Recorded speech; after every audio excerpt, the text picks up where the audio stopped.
Сайн байцгаана уу? Та бүхэнд энэ өдрийн мэнд хүргэе. Өнөөдрийн мэдээллийн цагаар байгууллагын хамтарсан магадлал итгэмжлийн талаар мэдээлэл хүргэхэд бэлэн болж байна. Боловсролын ерөнхий хуулийн 17-гийн 14-т боловсролын чанарын баталгаажуулалт магадлал итгэмжлийн байгууллага нь гадаадын магадлал итгэмжлийн байгууллага эрх бүхий байгууллагатай хамтарсан магадлал итгэмжлэл явуулах чиг үүрэг зааж өгсөн байгаа. Ингээд боловсролын магадлал итгэмжлэх үндсний зөвлөл нь байгууллагын магадлал итгэмжлэл, хөтөлбөрийн магадлал итгэмжлэлийг олон улсын болон гадаадын эрх бүхий байгууллагуудтай хамтран явуулж эхлээд байна. Энэ удаагийн мэдээллийн цагаараа би байгууллагын магадлал итгэмжлэлийн хамтарсан магадлал итгэмжлэлийн талаар мэдээлэл хүргье. Байгууллагын хамтарсан магадлал итгэмжлэлийг бид IJAS төсөл буюу Япон, Тайланд, Тайван, Монгол улсын хамтарсан 4 улсын хамтарсан байгууллагын магадлал итгэмжлэл, Австрийн үндэстэн намынсан дээд боловсролын магадлал итгэмжлэлийн холбоотой хамтарсан байгууллагын магадлал итгэмжлэл болон мэргэжлийн боловсролын сургалтын байгууллагын магадлал итгэмжлэл, мөн Казахстаны магадлал итгэмжлэл үнэлгээний хараат бус агентлагтай хамтран байгууллагын магадлал итгэмжлэл хийхээр одоо гэрээ байгуулад эхний хүсэлтүүдийг дээд боловсролын болон мэргэжлийн боловсролын сургалтын байгууллагуудаас эхний хүсэлтийг аваад шийдвэрлээд ажиллаж байна. За манай одоо хамтарсан магадлал итгэмжлэлийн хамгийн одоо эхний хамтарсан магадлал итгэмжлэл хийх Аз намхан далайн бүсийн байгууллагуудын энэ IJAS төслийн талаар дэлгэрэнгүй мэдээллийг бол одоо өгье. Энэ IJAS төсөл бол Япон, Тайван, Тайланд, Монгол гэсэн 4 улс хамтарч дээд боловсролын сургалтын байгууллагуудад магадлал итгэмжлэл хийх зорилготой. Ер нь бол энэ IJAS төслийг хэрэгжүүлэхийн ач холбогдол нь гэхлээр дээд боловсролын байгууллагууд таян өрсөлдөх чадварыг нэмэгдүүлнэ. Энэ 4 улсын одоо дээд боловсролын сургалтын байгууллагууд хоорондоо багш судлаач оюутан солилцох хэрэгтэй болно. Мөн хамтын ажиллагааны гэрээ байгуулах одоо академик болон судалгааны үйл ажиллагаагаа өргөжүүлэхэд дэмжлэг үзүүлэх гэх мэтчлэн дээд боловсролын байгууллагуудад ийм үр ашигтай ийм зорилготой хөтөлбөр байгаа. За IJAS төслийн бүтэц зохион байгуулалтын хувьд бол олон улсын хамтарсан магадлал итгэмжлэлийн комисс байгуулагдсан. Энэ комисс бол Тайланд болон Японы ЖОА байгууллага, Японы магадлал итгэмжлэлийн байгууллагын дээр байгаа ажлын алба үндсэн одоо үйл ажиллагааны зохицуулах чиг үүргийг гүйцэтгэнэ. Хүнлэнгийн үнэлгээний буюу байгууллагын магадлал итгэмжлэлийн үнэлгээний багт бол 4 улсын хамтарсан магадлал итгэмжлэлийн үнэлгээний одоо шинжээчд хамтран ажиллана. Үнэлгээний тайлан, өөрийн үнэлгээний тайлан, тэгээд сайт визит буюу байгууллага дээрх үнэлгээний тайланд бол хамтарсан магадлал итгэмжлэлийн одоо хамтарсан шинжээч нар ажиллана гэсэн ийм зохион байгуулалт бүтцтэйгээр үйл ажиллагаа явуулж байгаа. За IJAS төсөл буюу одоо энэ байгууллагын магадлал 4 улсын байгууллагын магадлалд ямархуу байдлаар одоо дээд боловсролын сургалтын байгууллагууд хамрагдах вэ, магадлал итгэмжлэл яаж хамрагдах вэ гэхлээр дээд боловсролын сургалтын байгууллага нь боловсролын магадлал итгэмжлэх үндсний зөвлөлд хамтарсан магадлал итгэмжлэлд орох хүсэлтээ ирүүлнэ. Хүсэлтийг хүлээж аваад хамтарсан магадлал итгэмжлэлийн ажлын алба руу буюу ЖОА байгууллага руу явуулна. Ингээд хүсэлт батлагдсан тохиолдолд боловсролын магадлал итгэмжлэх үндсний зөвлөлөөс стандарт шалгуур шаардлагын дагуу өөрийн үнэлгээний тайлан бичих эрхийг дээд боловсролын сургалтын байгууллагад олгоно. Дээд боловсролын сургалтын байгууллага өөрийн үнэлгээний тайлан бичиж эхэлнэ. Тайлан бичиж эхлэхээс өмнө боловсролын магадлал итгэмжлэх үндсний зөвлөлтөд хамтарсан магадлал итгэмжлэлийн гэрээ байгуулна. Ингээд өөрийн үнэлгээний тайлан бичих явцад нь магадлал итгэмжлэлийн үндсний зөвлөлийн мэргэжилтнүүд одоо сургалт өгөх, зөвлөмж өгөх гэх мэтлэн магадлал итгэмжлэлийн үйл явц эхлэх юм байна. За магадлал итгэмжлийн үе шатууд нь ямар байх юм бэ гэхлээр ер нь бол үндэсний магадлал итгэмжлийн одоо үе шатуудтай үйл ажиллагааны үе шатуудтай ерөөхдөө төстэй өөрийн үнэлгээний тайлан бичнэ. Өөрийн үнэлгээний тайлан бол нотлох баримтын хамт бэлтгэх ёстой. Өөрийн үнэлгээний тайлан бол нэг 100 орчим хуудсанд 6 стандартын дагуу бичдэг байгаа. Нотлох баримтыг бол англи дээр орчуулах шаардлагагүй. Өөрийн үнэлгээний тайлан 100 хуудас тайлан бол англи хэл дээр бичигдэнэ. Ингээд өөрийн үнэлгээний тайлан BEMUS-д ирүүлээд BEMUS боловсролын магадлал итгэмжлэх үндэсний зөвлөлийн одоо мэргэжилтнүүд хүлээн аваад өөрийн үнэлгээний тайлан нотлох баримттай нь ерөөхдөө танилцаад хяналт хийгээд ажлын хамтарсан магадлал итгэмжлэлийн ажлын албанд хүлээлгэж өгнө. За ингээд хамтарсан магадлал итгэмжлэлийн ажлын албанд хүлээлгэж өгсөн тохиолдолд ингээд хүнлэнгийн үнэлгээний шинжээчийн баг өөрийн үнэлгээний тайлан хүлээж авна гэсэн. Ингээд өөрийн үнэлгээний тайлан хүлээж авсны дараа сайт визит буюу сургууль дээрх бодит орчинтой танилцах үнэлгээ хийх багийнхан бол томилогдно. Ер нь бол өөрийн үнэлгээний тайланг хүсэлт гаргаснаас хойш 6 сарын дотор бичих ёстой гэж журамд заасан байгаа.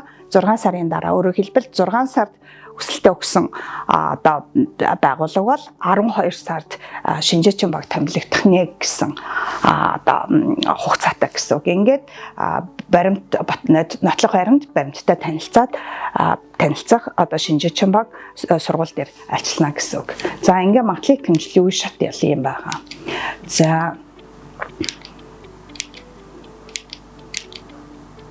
За магадлал итгэмжлэл ажил төслийн магадлал итгэмжлэлийн стандарт шалгуур шаардлага бол 6 стандартын дагуу бичих ёстой. Ер нь түрүүн хэлсэнчлэн 100 хуудас өөрийн үнэлгээний тайлан англи хэл дээр бичигдэнэ. За стандарт бол 1-р стандарт нь алсын хараа эрхэм зорилго стратеги, 2-р стандарт нь чанарын дотоод баталгаажуулалт, 3-р стандарт нь багшлах суралцах, 4-р стандарт нь багшлах бүрэлдэхүүн, 5 хамтын ажиллагаа, 6-р стандарт нь засаглал удирдлага гэсэн 6 стандарттай нийт 24 тодорхойлогч хүчин зүйлттэй ийм одоо шалгуур шаардлага байгаа. За 1-р стандарт бол эрхэм зорилго стратеги, эрхэм зорилго зорилт стратеги, өөрөөр хэлбэл байгууллагын алсын хараа эрхэм зорилго стратеги төлөвлөгөө урт богино хугацааны төлөвлөгөө, дунд олон урт хугацааны төлөвлөгөө гэдэг дээр нэмдэг нь олон улсын түвшинд хүрэх стратеги төлөвлөгөө гэдэг зүйл нь одоо манай үндэсний магадлал итгэмжлэлийн стандарт шалгуураас арай өөр. Өөрөөр хэлбэл олон улсын түвшинд хүрэхийн тулд энэ дэд боловсролын байгууллага ямар үйл ажиллагаа, ямар стратеги төлөвлөгөө хэрэгжүүлж байгаа юм бэ? Ямар төлөвлөгөө одоо боловсруулж хэрэгжүүлж байгаа юм бэ гэдэг тал дээр илүү анхаарал тавьдаг.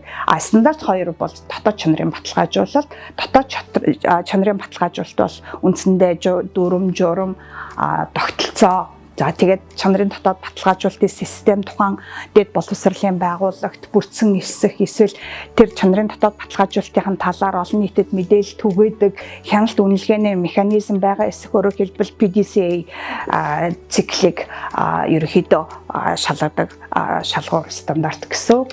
За 3-р стандарт нь бол багшлах суралцах. За энэ стандарт дээр бол хамгийн гол одоо барьдаг зүйл нь болохоор одоо хөтөлбөрийн боловсролын зорилго, хөтөлбөрийн суралцахын зорилго, суралцагчийн суралцахын үнэлгээ, суралцахын зорилго гэсэн энэ зүйлүүд суралцахын үнэлгээ, журам, бодлого, өөрөөр хэлбэл суралцахыг дэмжих систем бий болсон эсэх талаарх стандарт шалгуур ингээд 8 тодорхойлогч үзүүлэлттэй.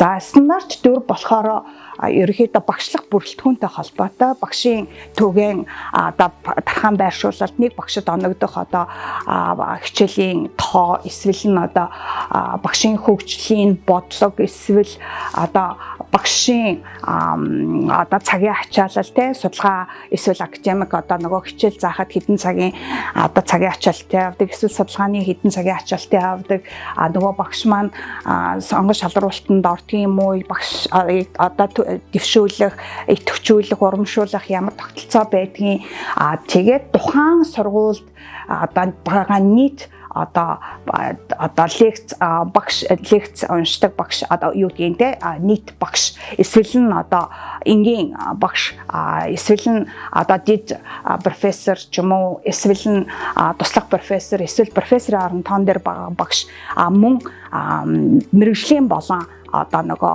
эрдмийн зэрэг цолтой багшийн эзлэх хувь гэх мэтлэнгээр нийт мэдээллүүдийг бол стандарт 4 шалгадаг байгаа. За стандарт 5 бол нийгмийн хариуцлага, өөрөөр хэлбэл тухайн дэд боловсролын байгууллага нь сургалт явуулахаас гадна ер нь судалгаа явуулдаг байна, үйлдвэрлэлтэй хамтарч одоо нөгөө хамтын ажиллагаа нийгмийн түншлэлийг хэрэгжүүлдэг байна.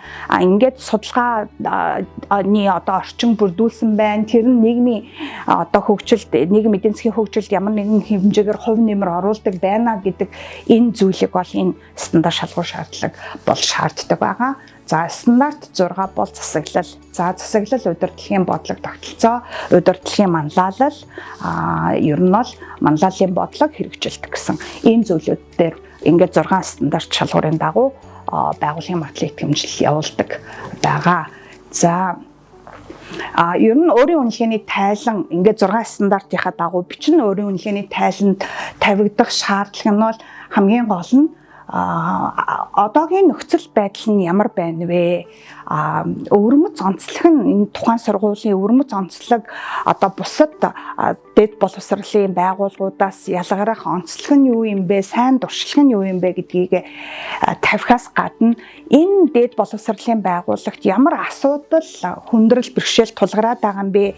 Тэр тухайн одоо бэрхшээл асуудлыг сорилтыг яаж шийдвэрлэх талаар ямар үйл ажиллагааны төлөвлөгөө боловсруулад ямар сайжруулах стратеги төлөвлөгөө боловсруулж ажиллаж байгаа вэ гэдэг талаараа бичнэ. Тэрнээс биш одоо бүх зүйл одоо сайн туршлага байх албатай биш, бүх зүйл сайн байх ёстой биш. Ер нь бол тухайн сургалтын байгууллага өөрийн гэсэн өвөрмөц онцлогтой байгаа, өөрийн гэсэн саад бэрхшээлтэй байгаа. Энийг одоо засаж залруулах, энийг даван туулах ямар одоо стратеги бодлого төлөвлөлт хийж ажилтг юм бэ гэдэг тал дээр одоогийн нөхцөл байдлыг бичнэ гэдэг бол энэ өөрийн үнэлгээний стандартад тавигдах шалгуур шаардлага байна.